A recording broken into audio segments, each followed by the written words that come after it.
alive! It's alive! It's alive! I want to play a game.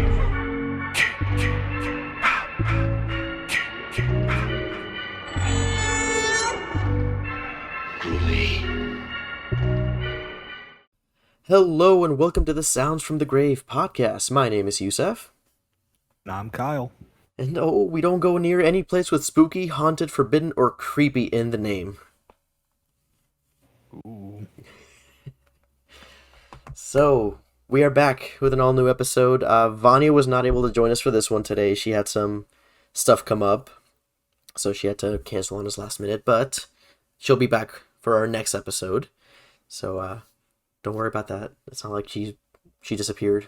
It's just for today. But today we have a very, very special treat. We're not talking a gore fest this time. We're not talking an R-rated movie. We're not even talking a PG-13 movie. Which is really weird. We don't do this often. Well, I mean, it originally could have been a PG-13 yes, movie. it is a PG movie, but it really pushes the line. It's like it almost like I think it even like surpasses Shrek levels of pushing the PG rating.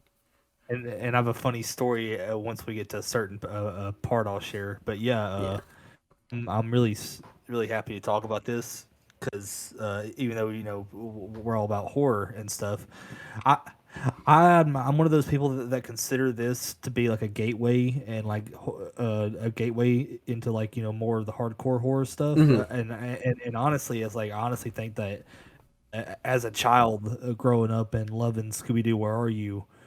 And playing the games and watching the cartoons. Even I still watch the cartoons now. Oh, they're great. I love them. Yeah, I'm about to be 32, but I'm pretty sure like even like this was definitely this old thing Scooby-Doo definitely played a huge role in me becoming a horror fan. Like I definitely think Scooby-Doo is like a good gateway for, especially I would consider Scooby-Doo a good like if you have kids or something and you're wanting to try and like slowly get them into horror, I would definitely like recommend Scooby-Doo for sure. Absolutely, yeah. Like that's I completely agree with you, and I'm in the same boat. Whereas like growing up, I watched Scooby-Doo religiously, like the cartoons, the animated movies I watch all the time. Like there was this one story, like this one VHS tape from like one of the older episodes that I would go to Blockbuster every week and I would rent one movie, just random movie, and I would always go for that Scooby-Doo one because it was like one of my favorite things in the world. Remember when Cartoon Network first premiered Scooby-Doo on Zombie Island, and that was my God. The first time I watched that, like I loved it, but even as like I don't know if I was a teenager or if I was close to being it, but even then, even though I didn't like get like scared that much easily, there was parts of that movie where I was like, man, this is kind of legitimately scary. Yeah, I remember like, but Scooby-Doo on Zombie Island blew my mind because it was like the first time that I had seen that it wasn't just some person in a mask; it was like a legit monster. Legit monster, yeah. So I was like, okay, this is new ground for Scooby-Doo. And like growing up, it was always Scooby. Till this day, Scooby-Doo, Where Are You? Is still my all-time favorite. Oh yeah, that's the one that I still watch. Yeah. For me, it's that and What's New Scooby-Doo. Like those are my two favorites. Yeah. I'll say like Scooby-Doo, Where Are You? What's New Scooby-Doo? And I actually really like is it Mystery Incorporated? Oh yeah, I've seen like bits and pieces of it. I haven't had a chance to like sit down and watch all of it, but yeah, I've enjoyed what I've seen. It's a new take because like they're not in Coolsville. Mm-hmm. They go to a different place, and it's pretty good. I actually like it. I would recommend it if you're wanting to watch more of a like updated, more like not necessarily mature, but like more mature than the than more. I would say like more modernized, like for this generation, I guess. Yeah. Yeah, I like that, and I actually like Be Cool as well. And then as far as older stuff, you can never go wrong with a pup named Scooby-Doo either. Oh my God, I used to watch that every morning too because I used to watch it because I remember every morning Cartoon Network would play like for some reason like the kids versions of regular cartoons, so like Baby Tom and Jerry and like Pup Named Scooby-Doo and all that stuff. So yeah, like I have so many fond memories. Oh yeah. I will say though, and no offense to anyone who may like the show, I will say Velma I would probably skip that one. I think from what I've seen, it looks like a mockery, and looks like the people who made that show Do not understand Scooby-Doo one do bit. not understand Scooby-Doo one bit. Yeah. And honestly, the reason I kind of wanted to do an episode on the Scooby-Doo live action movies is because Velma was such a shit show that I was like, let's talk about something that's good Scooby-Doo related. Yeah. Something that's fun Scooby-Doo related, just to like distract us from Velma. All of us horror fans love Scooby-Doo. Scooby-Doo's always been like one of my all-time favorites. Yeah. Like here eventually, like I've already got like an idea, like I had planned out like a year ago, but I have a Scooby-Doo tattoo planned as well. Like to this day, not gonna lie, I buy Scooby snacks because I love those things. They're delicious. Yeah, I don't think I've ever had them. Scooby snacks are so good. I need to change this. I'm gonna bring you some next time we meet up. Okay. I'll be like, here. Bring some to the Rumble. Yeah, because we're gonna see Royal Rumble. I'll eat Scooby snacks. I will bring you like a box of Scooby snacks.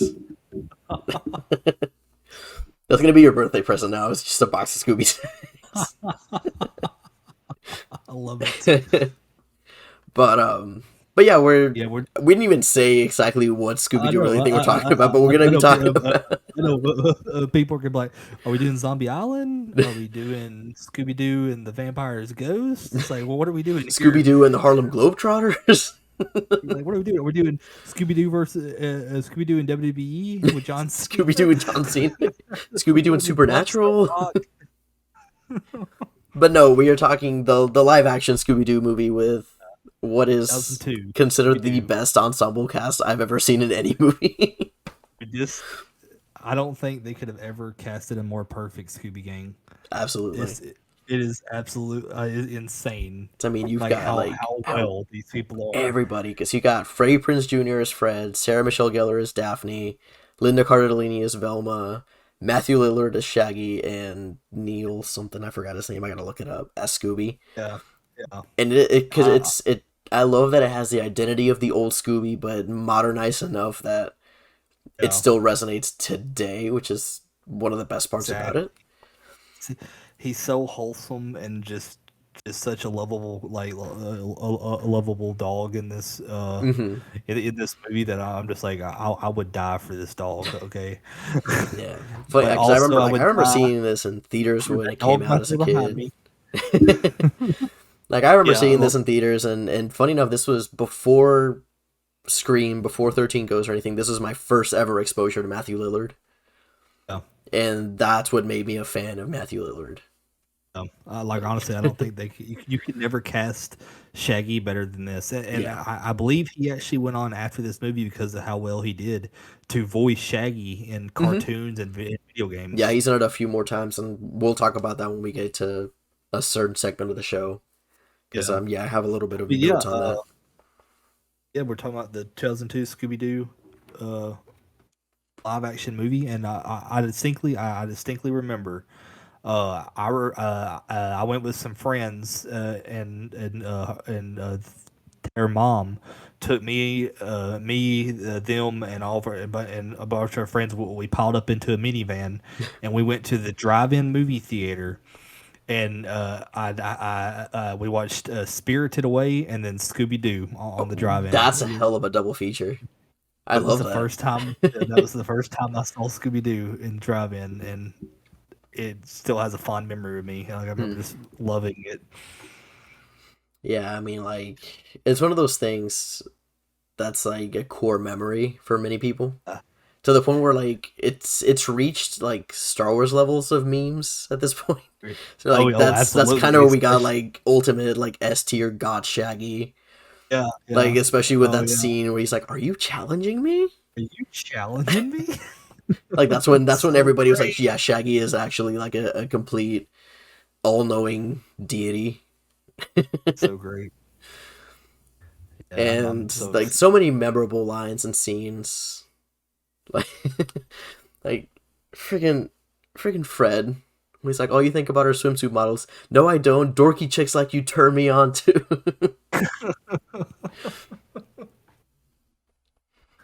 Again, and it's one of those. It's funny enough because it's like it dropped around the same time as Shrek.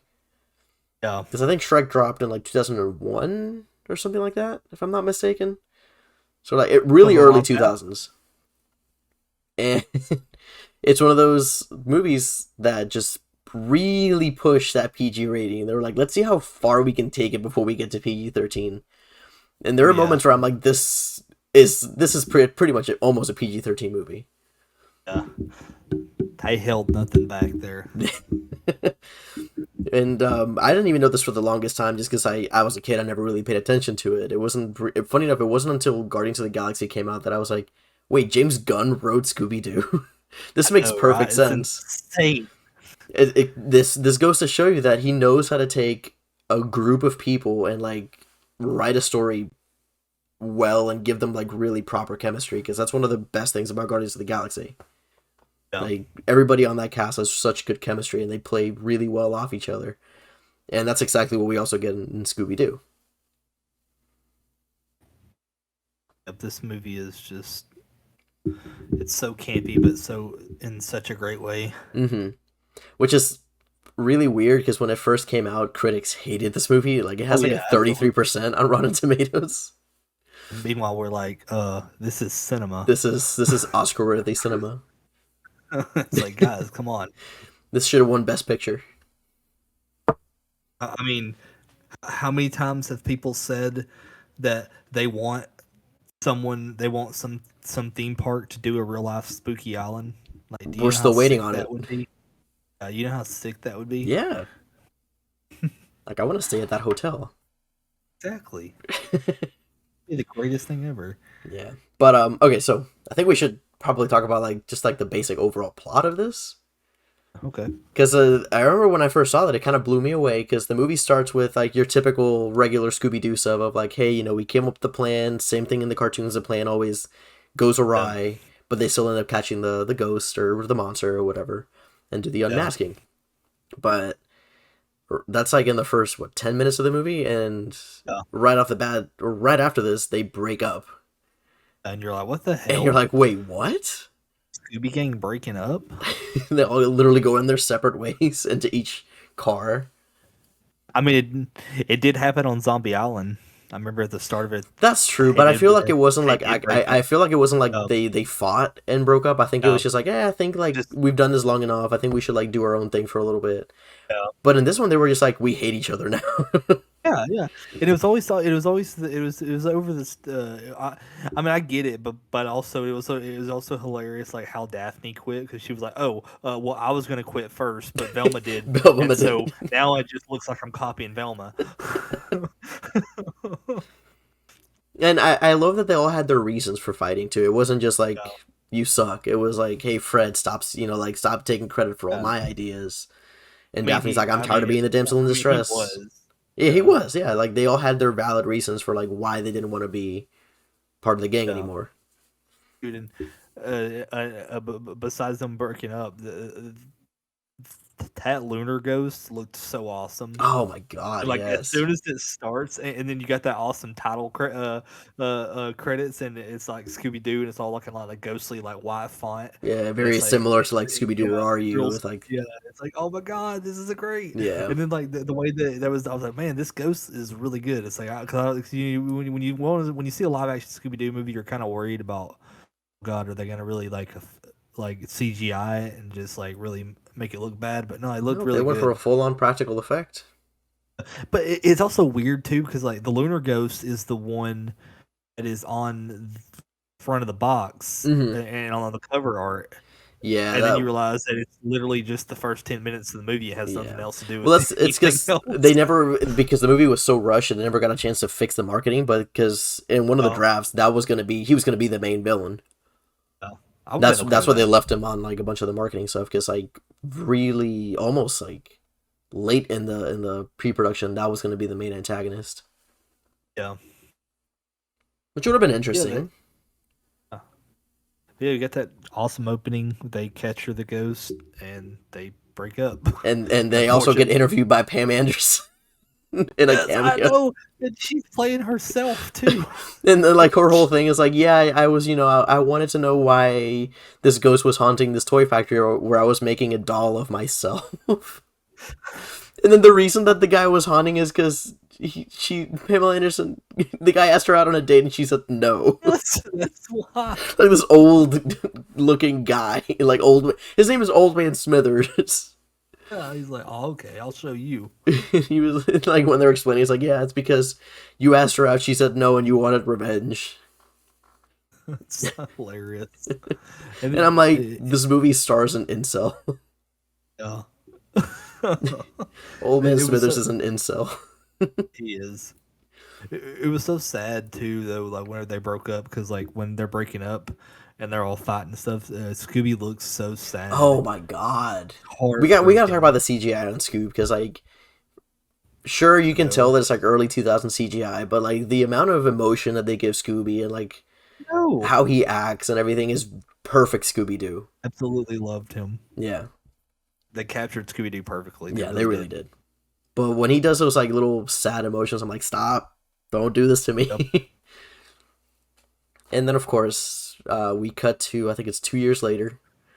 And we already get one of our first, push the envelope jokes where it looks like they're hotboxing the mystery van. Yep. And it's just them cooking eggplant burgers. Cooking in the So funny story about this scene.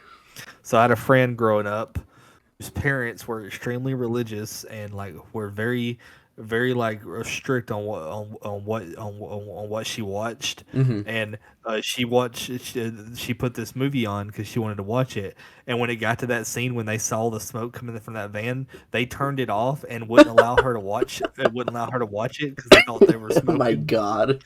And for years it was on like probably like closer to the end of our teens or even out of our teens before she was able to finally watch Scooby-Doo for the first time. That's insane. She had to explain to her parents they were not smoking. They were just making burgers. It just implied that they were smoking. It's hilarious. It's also hilarious. It's just hilarious that they put that joke in there because it's always been that running joke that Shaggy's a stoner. Which I mean, he pretty much is. So yeah, or at least it's like very heavily implied throughout most of Scooby-Doo media that he is.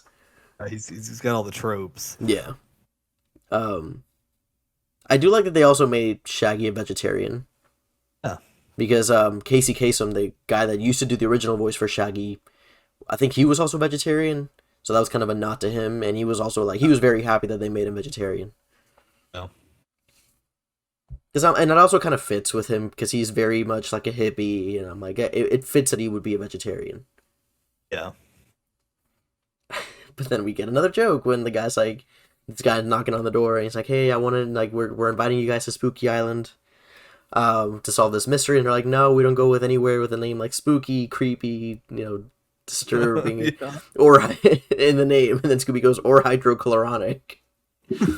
When people, and somebody looked it up, and apparently that's a medical procedure for getting your rectum, like, power washed, essentially. What the fuck? Like getting your system flushed. Wow. So everybody was like, what are they into? Like, what have they gone through at this point? And of course, in typical Scooby-Doo fashion, what does bring them around is the fact that they're like, oh yeah, it's all you can eat. And they're like, yep, we're there. Yep, exactly. You mentioned food, and it don't matter what else. How haunted a place is. Shaggy and Scoob is there. Yeah.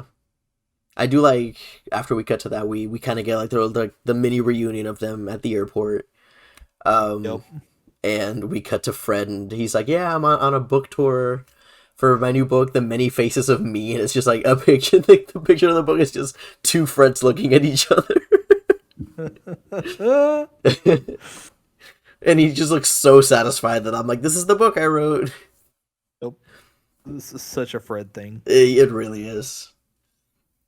A freaking Scooby-Doo dressed as a grandma. Oh my god. So funny.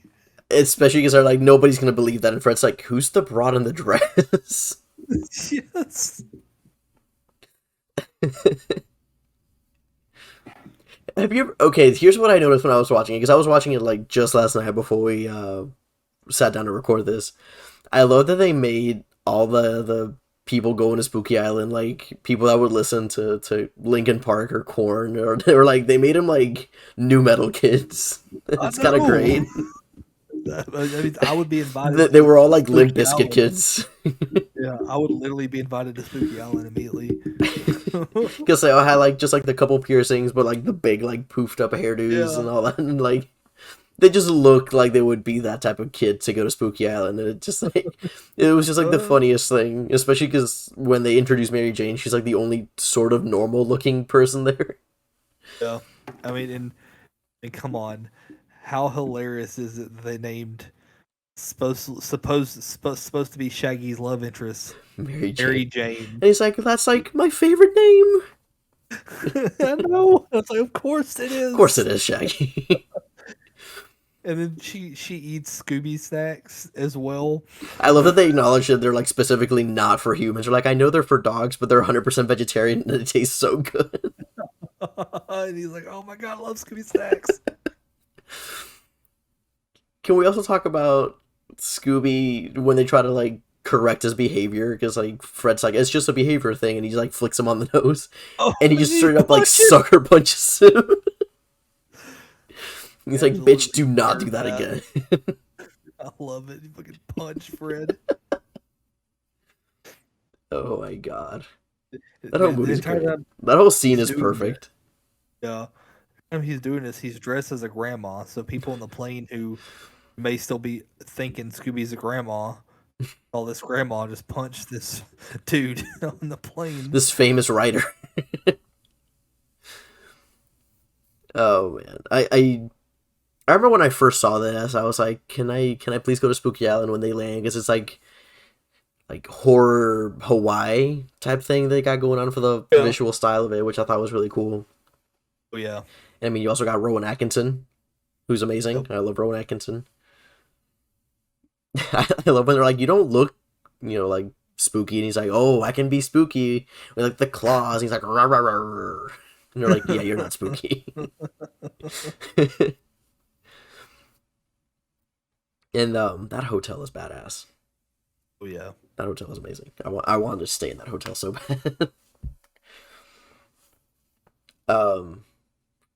But they do that thing. It's very much like a Scooby-Doo episode where they introduce all of these characters and they're like, okay, who is the villain? Who is just some weird person, or like stuff like that. Yeah, this is very much what would happen in the original Scooby-Doo episodes, where they introduce like 2, maybe 3 characters that are suspicious enough where they could be your creature, which they did with the voodoo guy, with Rowan Atkinson's character, and they also did with like the guru, or this like the weird guy. I can't remember like what his visual style was, but like the one that looked like a cult leader or something. Yeah. So right off the bat, there's like 3 possible suspects. I do love the voodoo guy when he's about to sacrifice the chicken. He's like, you do know that chicken is dead. It's like, yeah, the gods don't know that. He's like, girl, now I gotta start my ritual again. And I think, if I'm not mistaken, isn't that the same guy from Friday the 13th Part 5, the one that gets stabbed in the porta potty? I think it is the one that's like, oh, I hate those bad enchiladas. Oh yeah, I think it's that same guy that gets stabbed in the porta potty. Maybe. No, I'm gonna have to look him up because it's gonna bother me. Those damn enchiladas. Those dang enchiladas are getting to me. I'm really gonna look it up right now because now I have to know. Come on, IMDb, don't let me down. Oh, there he is, Miguel A. Nunez. Well, he was in Return of the Living Dead. Wow. He was Spider in Return of the Living Dead. Let me scroll down some more. Oh, wow, he's been in a lot of stuff. Scroll down some more. Is he it? He was in Street Fighter as DJ. Wow. Okay. Okay, I'm getting close. Getting Tristan close. Filman.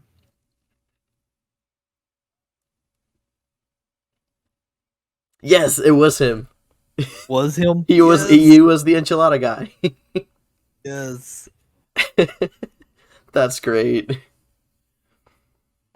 Um, but yeah, like we get those introductions to these characters, and we also get your typical like okay spooky environment when they go to the castle, which I would love to go on that ride as well. Oh yeah, Because it looks right. like Dr. Awesome. Spaulding's murder ride, but like for kids.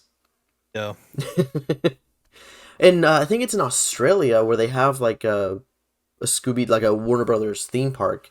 They do have a yeah, Spooky Castle ride, and I'm like, can I go? I want to go so bad. yeah. Because this is where they filmed it. Yeah, they did film in Australia.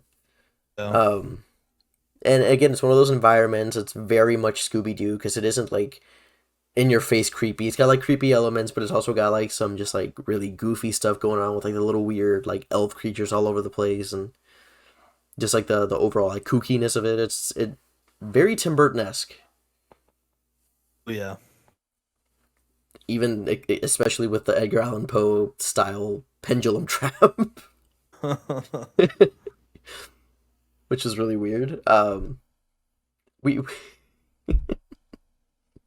we gotta talk about the friggin' um movie studio that they had inside the castle, where Shaggy and Scooby have the fart competition yeah. Of course, they're gonna do that. I mean, right in front of Daphne. I mean, this is early 2000s. Yeah. So Plus, like the I love the cringe humor in it yeah, when they're it's like with like the instructional video yeah. of like, "Yo, man, what it do? Oh yeah, I saw this thing on the Riz or like stuff like that." And I'm like, "Oh my god!" Like this is literally what it's like. It's as if like a 45-year-old wrote the dialogue for kids, and they're like, "This is what the youngins say." Yeah, This is actually, you know what it was? This was written by a backwards cab wearing John Kramer. that's what I was about to say. Yep, John Kramer wrote this. That explains the pendulum trap. It was like, as a fellow youngster myself, Yo yo yo, dog. I know how we talk. That's what it was. Now I'm gonna need a Scooby-Doo crossover where they have to solve Jigsaw game. Oh my god, That would be brutal. that'd be insanity. It'd be like it'd be like the episode of there was a cutaway on Family Guy where it was like now we return to Scooby Doo in the mystery files, and then it was like doing like a typical Scooby Doo thing, and it was like, oh wow, it looked the victim was disemboweled, Oh, and then like a hardcore, like R-rated yeah, Scooby yeah, Doo. it was like hardcore, and then all of a sudden,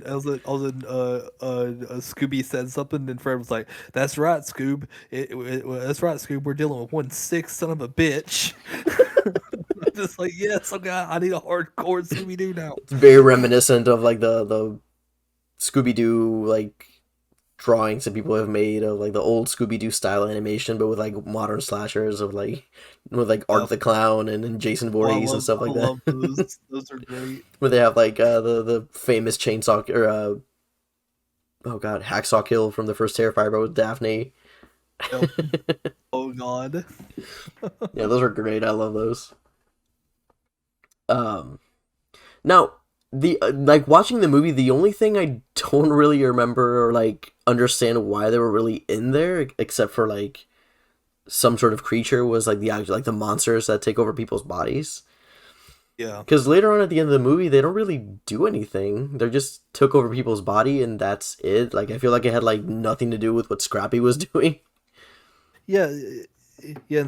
And that's like one of the things that I want to discuss is like there's a glaring plot hole here because it's like, okay, is Scooby Doo's always been about there not being actual real monsters and demons and Like ghosts and it's stuff. always real Yeah, and life things. and Fred even when he's being a dick tells Scooby this like there's no such thing as this, but then we got these little demon things that are taking over people's bodies, and like even though Scrappy was had like robot had like robots and stuff that can be explained, Yeah. they never explained the demon things, and I'm like, this is legitimately a supernatural element, and you guys are just like, oh, Okay, cool. Especially Guess that when like happened. that, I love that scene at the hotel when Fred's like, "There's no such thing as," and the monster breaks through the window. He's just like, "Monster!" Yeah, yeah. And everybody just And then goes into a also, blind panic. the other thing they didn't explain is okay.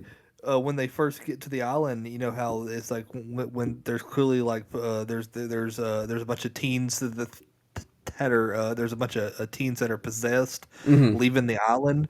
Okay, after they Did they? they ended up beating everything at the end and everything. Those kids are They still never those kids those still kids left the were possessed island. when they left the island. What happened? It would have been funny if that was like an after credit scene when they like get to the mainland and you're like, okay, that's your lead into Scooby-Doo 2, where they Yeah, have to find the rest of these kids now. That would have been yeah. interesting.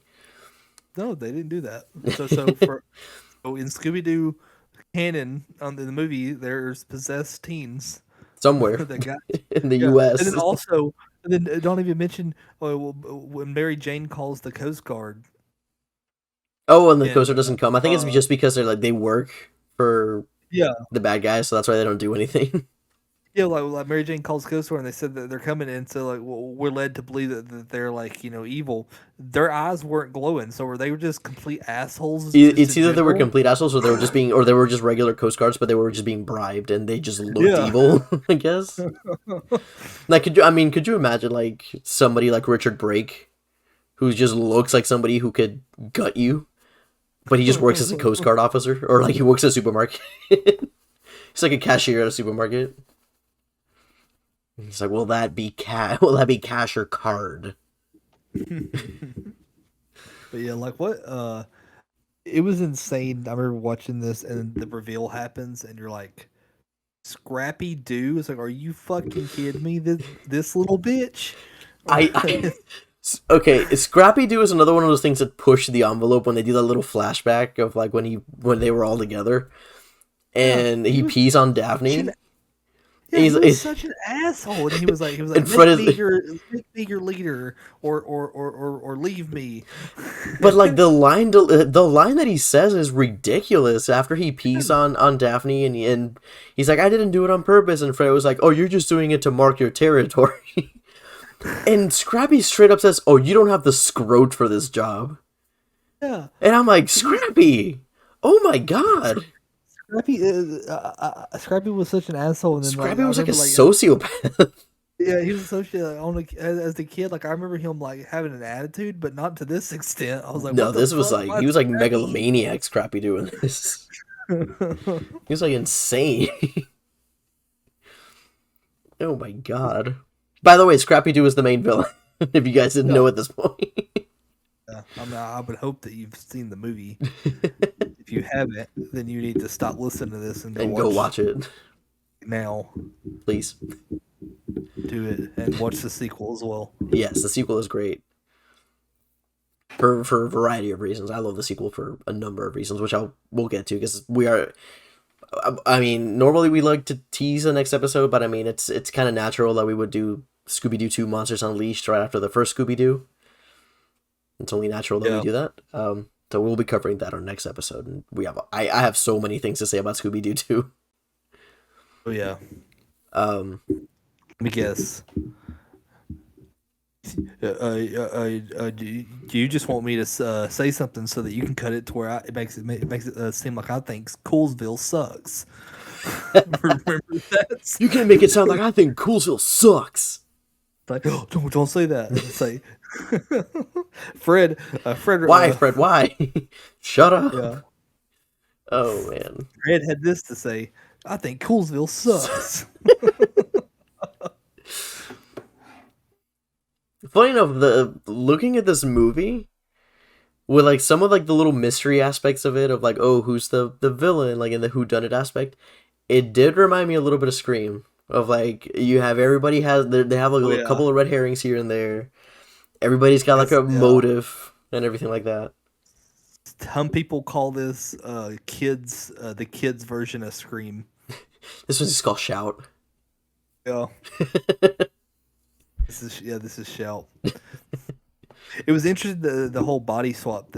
Oh my aspect god! was really I was just interesting. thinking about that. And yeah, when they Daphne, and there's I'm gonna look at myself naked. He's like, "What the hey, I'm a girl. I can look at myself naked.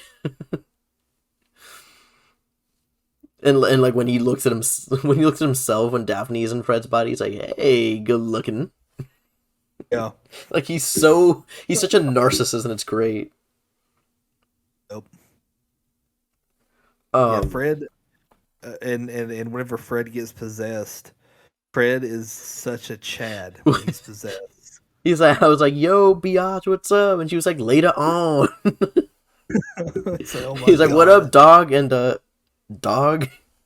Yeah, it's like, oh my God, I've never hated Fred more. Okay, but can we also talk about Sugar Ray being in this movie? I know. Was that not insane? Fucking Sugar And they were Ray. also possessed. I know, and you don't even know until Daphne is checking one of them out. You're and just they like, remove oh, their it's just sunglasses. Sugar Ray. It's fucking What the Sugar fuck? Ray. Well, I Okay. mean, back in early 2000s When they this were is at the kind top of, of their game. yeah, this is kind of a cool thing. And they're like, oh my, everybody's like, oh my god, it's Sugar Ray. Oh my God, it's Sugar It's Ray. evil Sugar Ray. And now while you're watching it back, you're like, Oh god, cool. it's Sugar Ray. Oh God, it's Sugar Ray.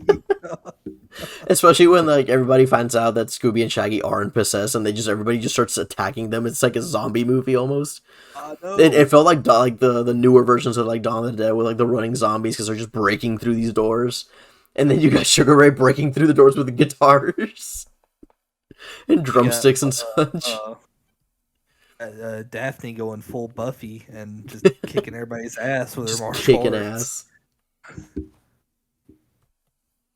Oh man, just like it's just like literally this movie was like, let's throw everything and see what sticks, but everything stuck. Yeah, absolutely. Because they were like, okay, so we're gonna have what looks to be a cult, that works. We're gonna have possession, that works. We're gonna have creatures, that works. And we're gonna have evil Scrappy Doo, that works. And we're also gonna have Sugar Ray. I guess that worked.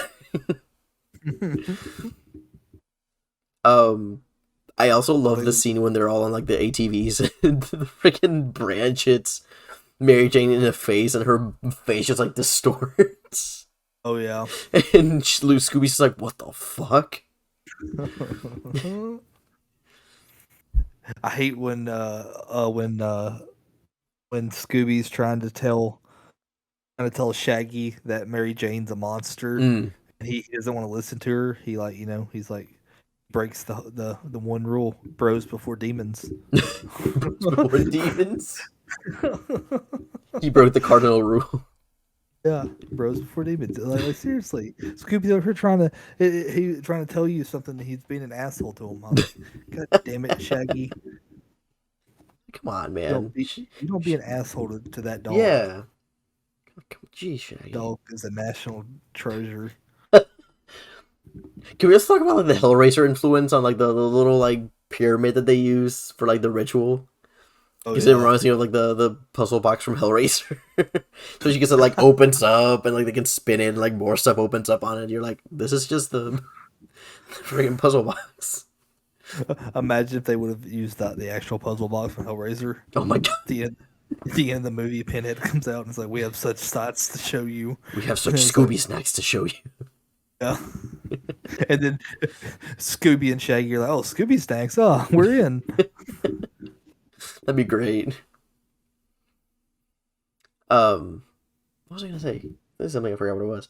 Oh, there's also just like random weird characters in the movie that just like show up for a couple scenes and then they disappear. Like the bartender that just happens to have an eye patch, but then he lifts up and he's just got a regular eye. It's just a show thing.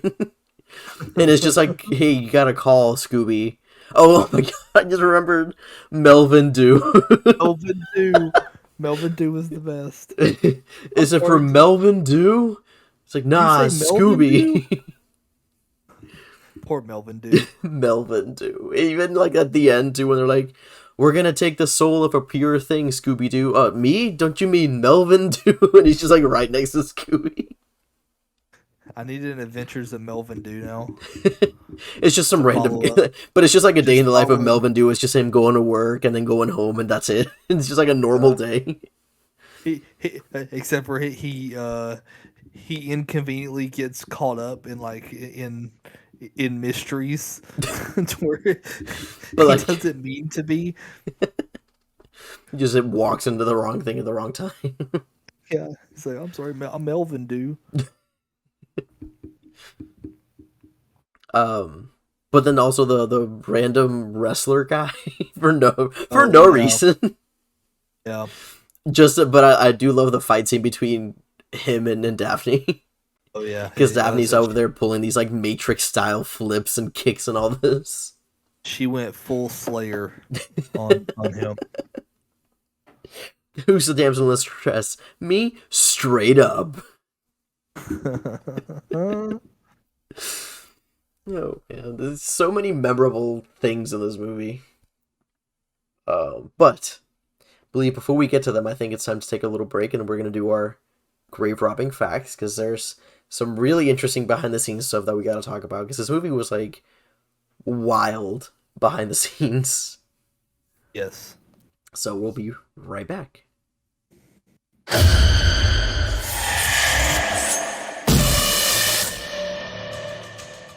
Alright, it is now time for our grave robbing facts. We'll give you some behind the scenes tidbits as to what we're talking about. In this case, 2022, Jesus.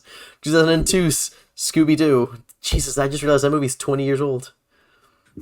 Oh my god. It is. I feel old. It'll be 21 this year. It'll be legal enough to drink. We should just start like photoshopping drinks on everybody's hands now. But yeah, we got a couple of really interesting tidbits for you guys here.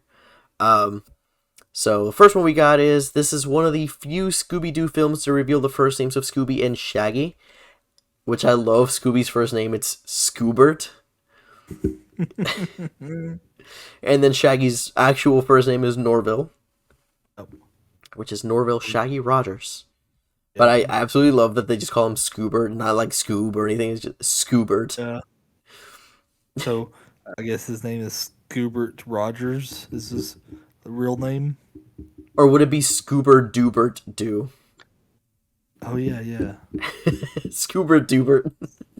Scoobert Do Scoobert. I don't know. Yeah, I don't know if Rogers is in it or not. I don't even know. It's just a name, I guess. It's just Scoobert. But what is our next one?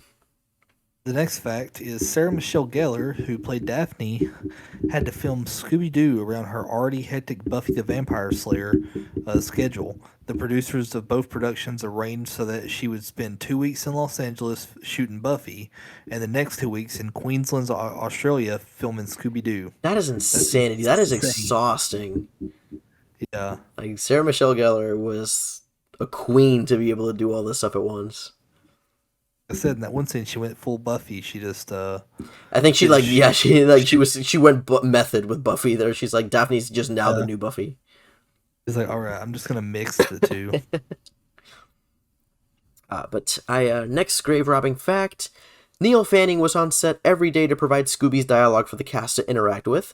This led to him and Matthew Lillard becoming close friends, as they had to be very inventive to make Shaggy and Scooby's friendship convincing, since Lillard was acting with nothing there except Fanning's voice off screen. And that right there should be a testament to what an amazing actor Matthew Lillard is. Like, he was literally acting to a chair or something. Yeah. Or with nothing next to him, like to the wall. And he played it perfectly. You could not tell me there wasn't an actual dog there. Yeah. Would not believe you. In the next fact is, in Sarah Michelle Gellar's television show Buffy the Vampire Slayer, which I'm a massive fan of, the group of teenage monster hunters occasionally refer to themselves as the Scooby Gang or simply the Scoobies. Which I love. I love that they call themselves that. Love it.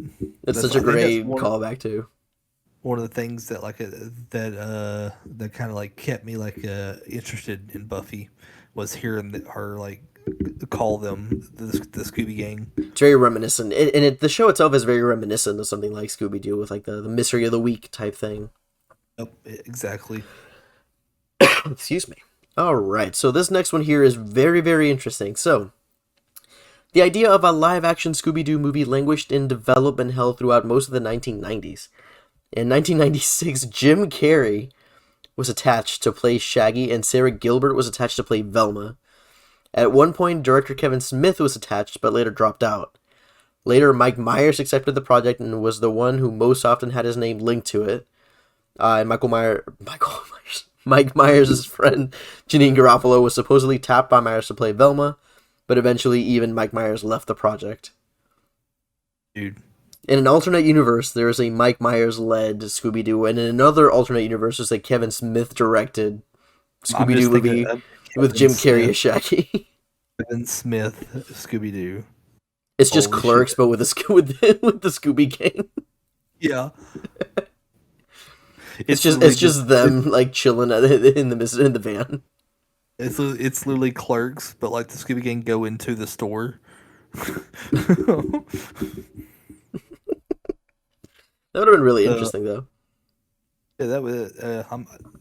Especially, but either of those would have been interesting. But the next fact: after filming was completed, Freddie Prinze Jr. had to shave his head because the beach ruined his hair. Wow. Poor blonde Freddie Prinze Jr. Wow. That's insane. Which, hold on, No. Yeah, that's right. Yeah, this came out in 2002. No. Yeah. I was confused. I was like, wait, wouldn't he be filming? I know he did last summer. That way, no, that came out in the 90s. Yeah. I just can't imagine. He's like, I'm finally done filming this. My hair is completely ruined. I'm gonna have to shave all this off. Which I think they rectified in the second one because I think they just gave him a wig in Scooby-Doo too. Yeah. Just like we're not gonna put you through that again. Yeah. But our next one here, Matthew Lillard was cast as Shaggy Rogers because of his performance in 13 Ghosts. There was a Scooby-Doo show called The 13 Ghosts of Scooby-Doo back in 1985, which later had a sequel, Scooby-Doo and the Curse of the 13th Ghost in 2019, which also had Matthew Lillard as Shaggy. Oh, yeah. So I love that 13 Ghosts and Scooby-Doo and Matthew Lillard are like a trinity, like an unholy trinity now. I love that they casted him because of that. He did have a really great performance in that. That's like one of my favorite Matthew Lillard performances besides Stu Macher. I want us to cover 13 Ghosts at some point on the show, but also and like one of my favorite that has like one of my favorite lines in there ever when Matthew Lillard is 13 Ghosts is telling the dad of the group is like, oh, I'm sorry, did I say that there was a petting zoo downstairs? No, there are ghosts downstairs. I love that line. But I don't think we can cover 13 Ghosts because we already covered it once. Me and B did it like a couple like 4 maybe 5 months ago, I think. Maybe a little bit more. Really? Yeah. I must have missed that episode. Oh shit, I'll have to go back. Yeah, that is funny though. That was a fun episode. That was a fun movie to like discuss. Yeah. Oh yeah, I bet. The next fact is this was the last Scooby-Doo project franchise to be created and produced by both William Hanna and Joseph Barbera. Hanna died on March 22nd, 2001. Aw, damn. Yeah. Which is a shame. I mean, they brought us so many things. Yeah, Hanna-Barbera, yeah. There's like so many insane stuff that they brought. I used to watch just the Hanna-Barbera channel. Mm-hmm. For me, it was, like Boomerang. I would constantly just leave Boomerang on all day.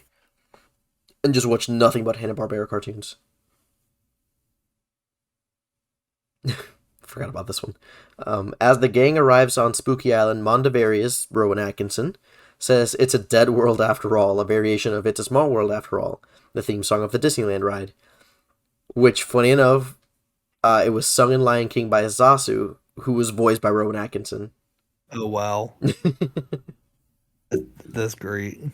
I love that. I do love that scene in Lion King because Scar just was like, no, anything but that. The next fact is Neil Patrick Harris was considered for the role of Shaggy. That would have been. I don't know how I feel about that. Yeah. I think he would have been. I think he would have been good as Fred. I don't think as Shaggy he would have fit though. Yeah, I don't think he'd fit as Shaggy. Fred, yes. Yeah. Now this one is like fun, especially because this is a franchise we're both fans of. But Matthew Lillard, as everybody at this point I guess knows, was in the first Scream as Stu Macher, and Sarah Michelle Gellar was in Scream 2 as the opening kill. Right? No, that was Jada Pinkett Smith. I'm sorry, I got confused there. Yeah.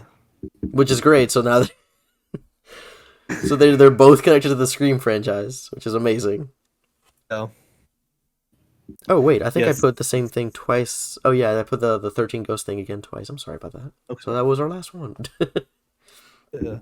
No, see, Sarah Michelle Gellar was she played Cece. Oh yeah, that's right.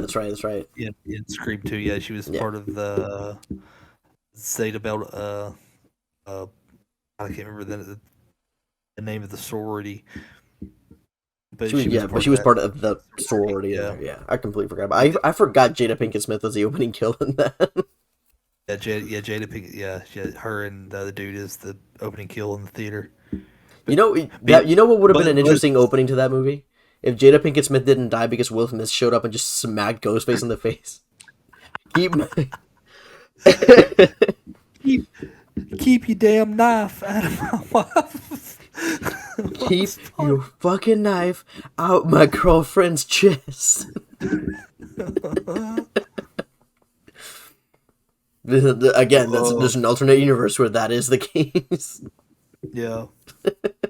Yeah, the what was great about the CC kill with Sarah Michelle Gellar playing her in Scream 2 was that the sorority house that they're in. Now the outside is a place in California, but the inside interior shots, if you've ever looked at that and thought that you've seen that before, you probably have. It's the actual it's the Ropes Mansion in Salem, which is where Hocus Pocus was filmed. Oh yeah, that's right. I remember that. Yeah, that's Allison's house. Yeah, that's really funny. Is the sorority. Oh, going back to the CGI Scooby-Doo, I'm really glad that they went for a CGI Scooby instead of like the real dog with like the CGI mouth opening, because that's always so weird to me. It freaks me out. Yeah. So I'm just glad they went for like a full on, especially because it allows it to be more cartoony Scooby-Doo. And like a little bit more zany, because obviously you can't have a dog doing like flips and like jumping onto like Shaggy's arms or something like that. It would be like hard for them to do that.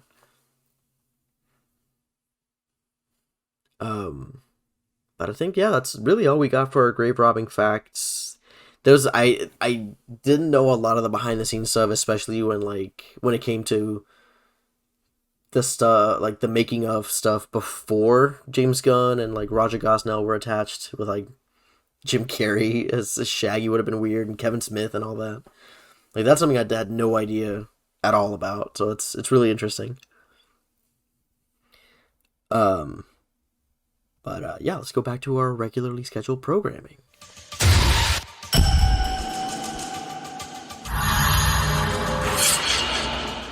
And we are back to our discussion on the 2002 Scooby-Doo, not 2022, like I said earlier, because I'm insane. So I think we got to talk about like overall, what is your favorite scene in this movie? Ooh. It's a tough one. It is, because this whole movie is gold. Yeah, it really is. How about this? What is one scene that you could not imagine this movie not having? Like if they had cut this scene away and you found out like years later that they cut it, and you see this scene, you're like, why did they cut this? But what do you think would have been that scene?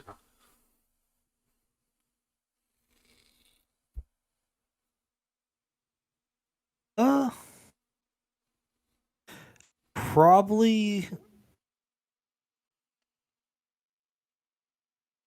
the opening with the Lunar Ghost, just because that was the most Scooby-Doo-ish thing. Okay. Like it felt like it was like straight from the show. Yeah.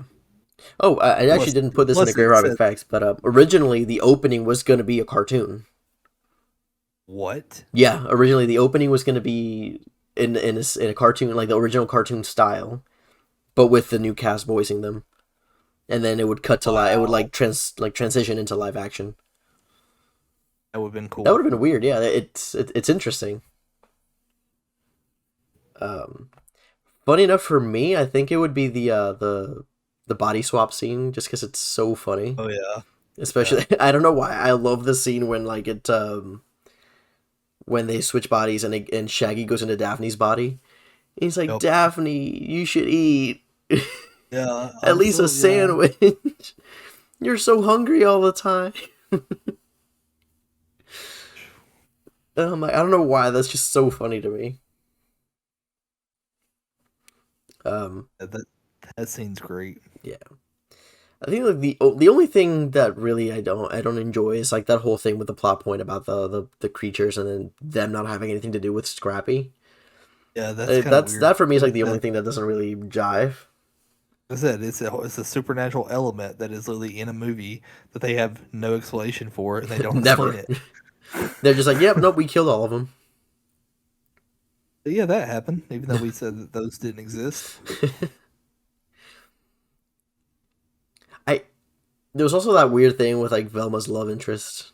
How he was like he would show up, then gets possessed and shows up again at the end, but like nothing Yeah, comes of it.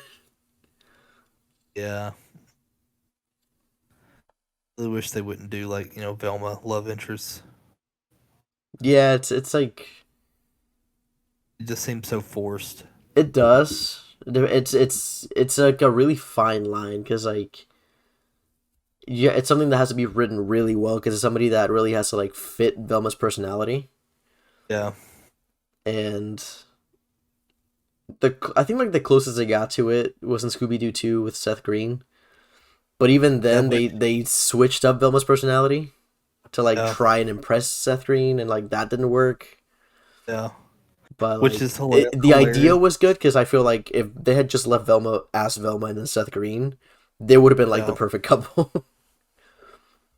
which is hilarious that they got Seth Green in there Oh, I love that they because have Seth Green in there. Yeah, it's a great because it not only is it great because him being in there, it's also a tie-in Buffy because he's in Buffy. that's right. He was. Yeah, he is in Buffy. I forgot about that. Wow, So that's this movie great. and the sequel are all related to Scream And and Buffy. Scream 2 and Buffy.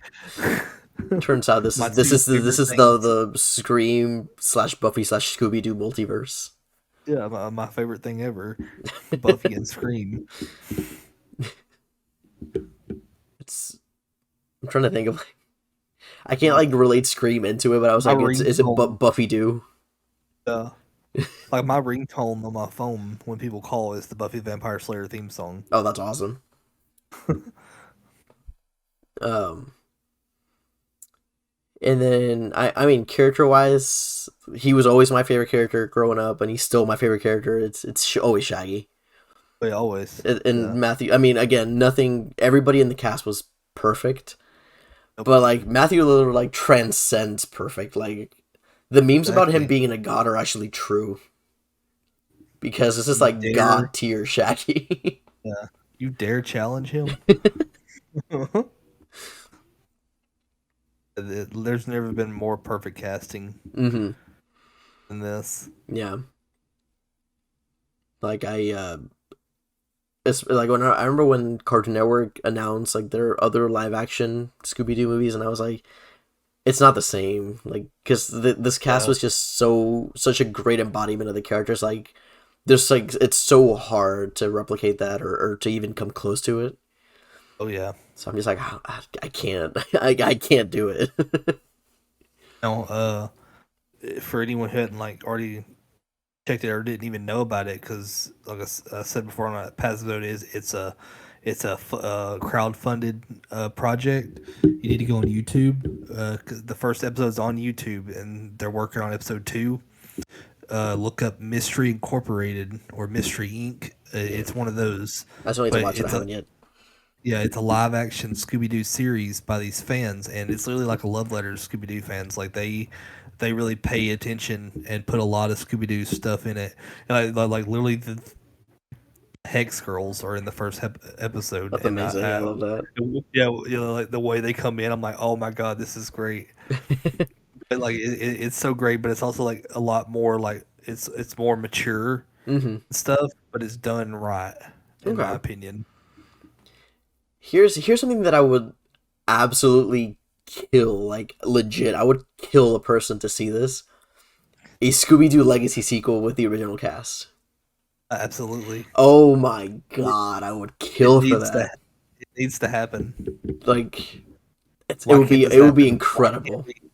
Why can't we get Scooby-Doo 3? Please give a Scooby-Doo 3. Just get the whole gang back together. Where would they go though? Like what would be the ultimate Scooby-Doo 3 reunion movie? It's a very good question. Did you put them back on Spooky Island, or Hmm. maybe do a live version of Zombie Island? That would be cool. That would be Be interesting. sick. Like a live action version of Zombie Island would be a cool adaptation. No. Yeah, I like that. Because No. I mean, I would have said, oh, they have to face all the monsters they did before, but they already did that with Scooby Doo too, No. which is part of the charm of Scooby Doo 2, in my opinion. Yeah. But yeah, But what- something like some adaptation of one of the animated movies would be interesting. Absolutely. Now, as far as the animated series, I know everybody always has a favorite. What's one of your favorite like villains or like episodes, I don't know why I always or one that loved. just like stands out that you always remembered? For me, it's always these specific two. It's always the minor 49er. I don't know why. Yeah. And I always forget his name, but it was the guy in the diving suit.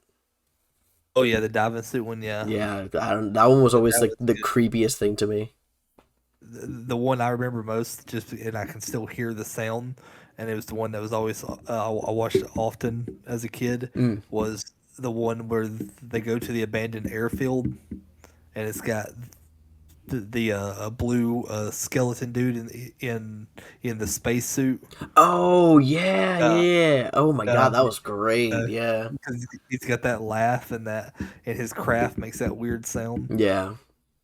Yeah. Those were the good old days. Yeah, and I remember too, like the all the like the Scooby Doo team ups with like the Harlem Globetrotters that make Yeah. no sense, absolutely Oh. no sense, because it's just like the There's- Harlem Globetrotters just doing like a bunch of basketball tricks. Oh. But then you also have like the team ups with Batman and Robin, which were just the most fun thing in the world to me. There's a Courage the Cowardly Dogs crossover. Oh yeah, that's right, there is. There's that, and then one of my favorites. There's a Supernatural Scooby Doo I crossover episode. love the Supernatural It was crossover. so It is great. so good. I'm And then curious there's though. even- Did they ever? there's- You know what would be interesting? I don't know if they ever did it or not, but it would be cool to do like an Elvira crossover. I don't know if that'd they've been ever. sick. That would be awesome. Yeah. I wonder if they've done that. I feel like I they feel like had to they done have it. that. Like I have like some sort of remembrance of it. Let me see. I guarantee you somebody's done like artwork or that or something. That's probably what it is. Oh well, no, there is something in here. No, there's a Halloween special called Happy Halloween Scooby Doo, and it's got an animated version of Elvira in it. Yeah, Oh my god! because they have like a Halloween parade, and apparently she's the Grand Marshal. Oh, that's so sick. Oh, man, I'll send you the picture. Yep. Yeah. I googled it. I found it. It So looks sick. really good. Now I want to watch that. Up, I know. I'm just gonna watch old Scooby Doo movies. Now. Yeah, you get the Scooby Doo WWE team up. That's hilarious. Where John Cena punches a rock, a boulder thing. Yeah, I'm like, what is this, Resident Evil 5? No. And there's also the one crossover with Kiss. Yeah. Oh yeah. there's-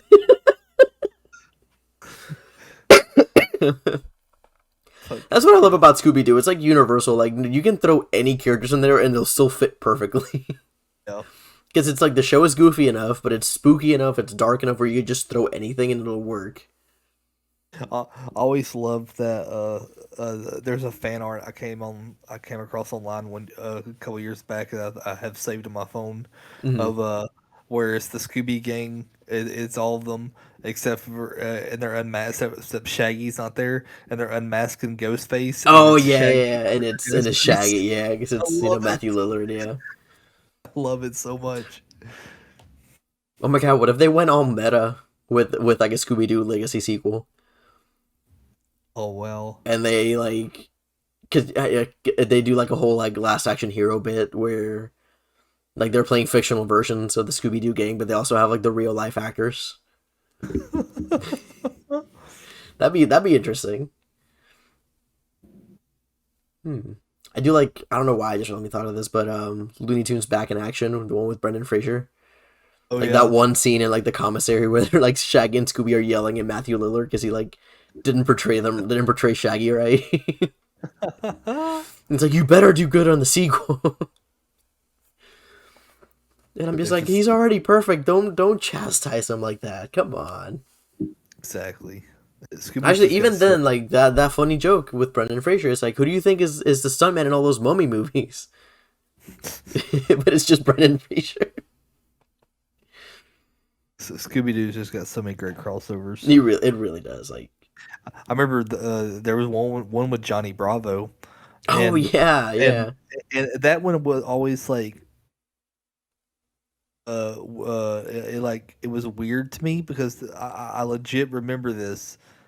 There was literally a part in that one where they're going to split up, and Daphne is like, "Okay, so me and Shaggy will go. Me and Shaggy will go here, and then Fred, Velma, and Johnny will go here." And then Fred looks at Daphne, and goes, Daphne," and he gives her like this look, and she goes, "Oh, I mean, me and Fred will go over here," and I was like, even younger, I was like, did I just see that? Like, what the fuck was that? Johnny Bravo was one of those shows that really pushed it. Because there's like, I remember like I came across this TikTok of like a really like an old clip from one of the Johnny Bravo episodes where he goes to this girl's house and like she legit chains him up to a bed, and I'm like, wait a minute, what? Yeah, dude, some of the stuff that Johnny Bravo got away with so much shit. Just some of the stuff he does is like very yikes nowadays. Yeah, like, it really is. You're like, oh, I don't know how they. Johnny Bravo was like looking at him now, he's like the poster boy for toxic masculinity. He really is. But like shows like that and Cow and Chicken, they like really like Cow and Chicken got a lot of stuff past censors, honestly. Cow and Chicken's great. Mom had a mama wanted a cat. I forgot how the theme song went, but it was always funny. Especially with like the devil or like the red devil creature type thing that had like a hell of an ass.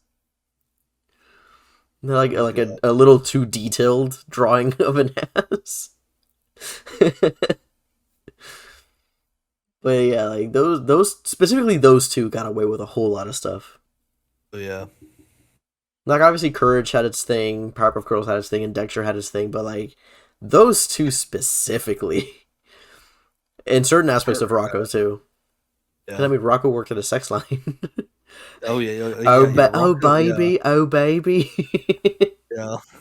I cannot believe they had that in the show.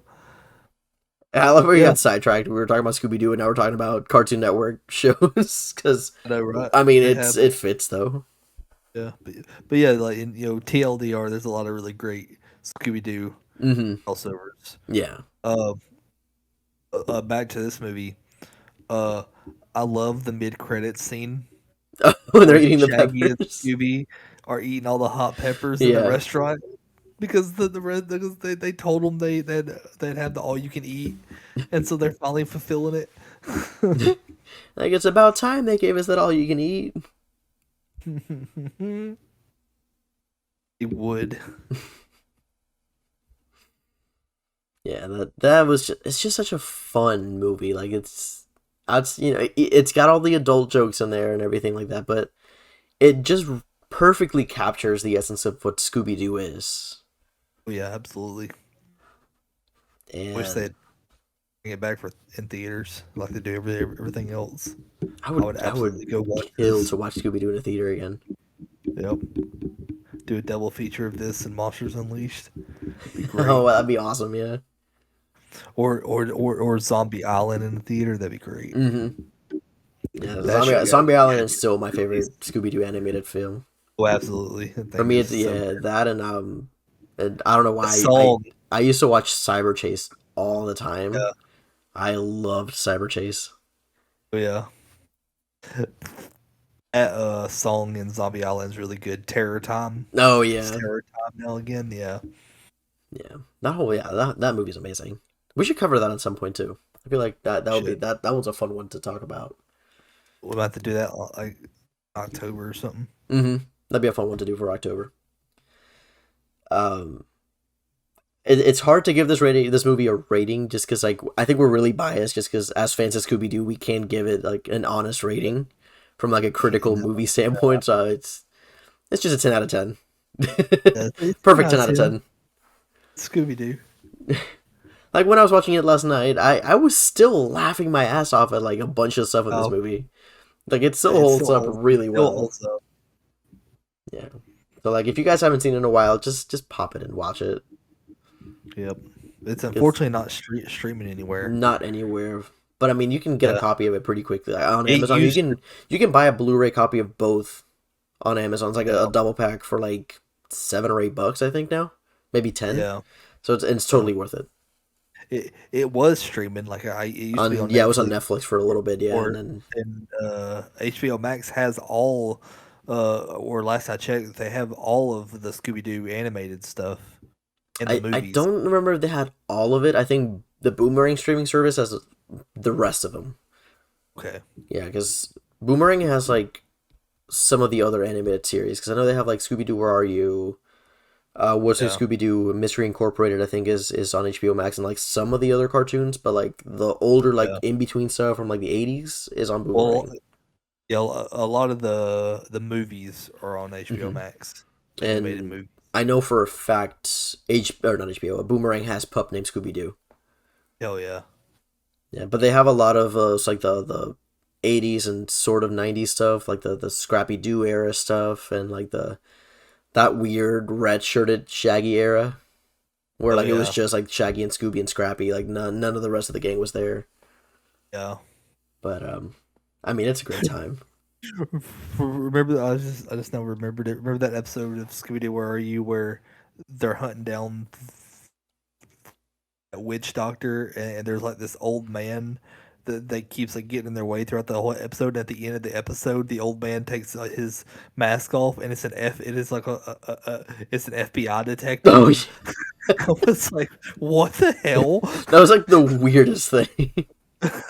He was like, yeah, we've been hunting down this person forever. I had to go undercover. Like, you could have got a better disguise, buddy. I don't know why. I remember this. Did you ever watch the TV movie, the Fairly Odd Parents movie, Channel Chasers? Yeah. I love like the Scooby Doo segment where like they made Scooby Doo like Snoop Dogg, and he's like, "Faux shizzle my nizzle, faux shizzle, faux shizzle." And I was like, this is the weirdest thing, but I really, really enjoy it.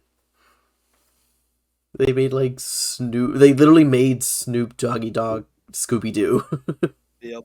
and it was perfect.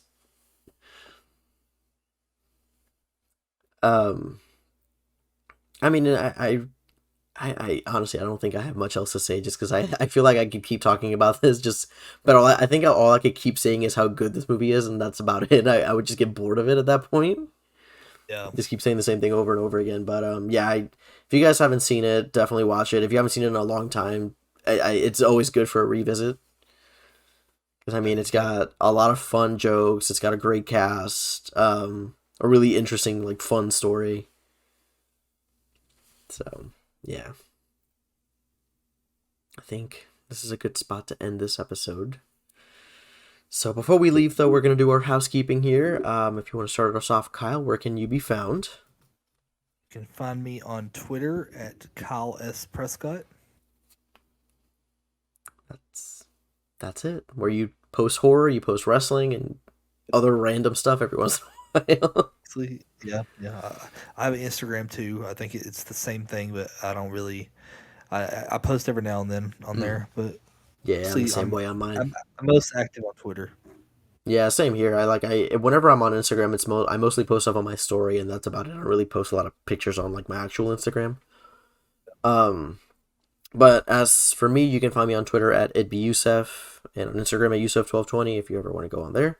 But then for our podcast, we're on Twitter, Instagram, and Facebook at Sounds from the Grave, and we're also on our podcast itself is on Apple Podcasts, Spotify, Anchor, pretty much anywhere you can listen to your podcasts. And we're also on YouTube. So you have plenty of ways to listen to us. And obviously Vanya isn't here, but you can find her on Twitter at HHNCultus. She does also talk a lot about horror. She does talk here and there about HHN. And she also has her YouTube, which she's trying to start back up. She hasn't really been active as much as she wanted to. But definitely give her a follow. Definitely support her stuff as well. And yeah, that's really all we got for this episode. We will catch you guys next week when we discuss Scooby-Doo 2 Monsters Unleashed. I think Coolsville sucks. We made out. That's one of my favorite jokes from Scooby-Doo 2, honestly.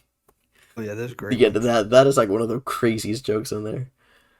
But yeah, we'll catch you guys next week on that, and stay spooky.